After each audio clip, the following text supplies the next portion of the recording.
All right, teachers, now that you know how to read rhythms and you've learned how to read some notes on a scale, on a staff, and I'll show you this song. This is a fun one because you can have the children move around to it. Pop, pop, pop. So you can see, remember when we learned about our music notes? I'm going to also teach you something on the lines. You can do a little phrase that helps you remember the names of the notes. E, well, I'll just say the words for you. Every good boy deserves fudge. E, G, B, D, F. Those are the lines. And then the spaces spell face. F-A-C-E. Knowing that, you can go ahead and write in your note names right here so that your brain doesn't have to remember how to read music while you're also trying to play the xylophone or the bells. I would actually encourage you to use the xylophone or a keyboard to do this, but I like the xylophone. So you're going to read the notes, and it goes G, A, G, E, E, G, G, A, A, G, G, A, G, C, C, E, E, D, D, C, or something like that. I don't have perfect pitch, but I'll just read the notes and play the song. Can you see my xylophone here? Okay, here we go. And it's all quack quacks and cheep cheeps. See? Quack, quack, quack, cheep, cheep, cheep, cheep, cheep, cheep, quack. Quack, quack, quack, cheep, cheep, cheep, cheep, cheep, cheep, quack. Okay? And we'll begin.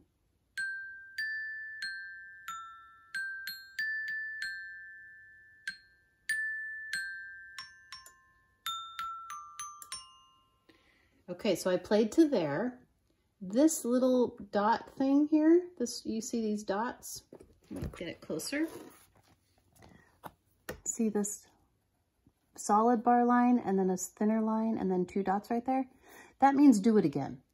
That is called a repeat sign. Okay, so we're going to do it again. So I'll play it the first time through and then I'll repeat and I'll play it the second time through. Okay? Oops, I'm sorry, I messed up.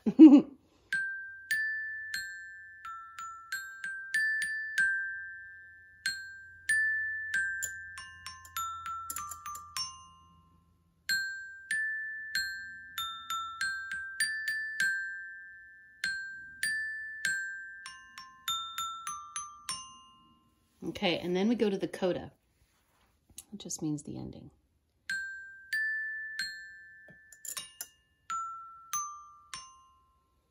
Okay, so we can sing the words too. If we get pretty good at it, we can start adding the words to it. Pop, pop, pop, goes the popcorn in the pan. Pop, pop, pop, you can catch me if you can. Pop, pop, pop, goes the popcorn in the pan. Pop, pop, pop, you can catch me if you can. Pop, pop, pop, pop, pop, pop, pop. That's the song. Now, this gives you ideas, let's see, for the kids, for movement, okay? So the children can jump on the first two pops of each phrase. So there would be jumping here. Jump, jump, pop, goes the popcorn in the pan. Jump, jump, pop, you can catch me if you can. Okay, so they can jump on the first two pops and then make a shape on the third pop of each phrase. Transfer pops to any two notes on the instruments. Instruments must be set up in the C pentatonic scale. Well, that's just this, C pentatonic scale. Boom, that's what it is. So this is Orff Schulwerk. Let's see, yeah, Orff. And Orff encourages mallets, and that's a type of musical education where they're using mallets and well, basically xylophones, but they have really beautiful, huge wooden xylophones. So that's how we do that. So you could have the kids jump and making shapes on the third pops. They could also, you know, if you did this outside, it would be harder to hear, but they could even run after each other and pretend that they're popcorn popping. Okay, you can come up with your own ideas for how you would want to do that movement.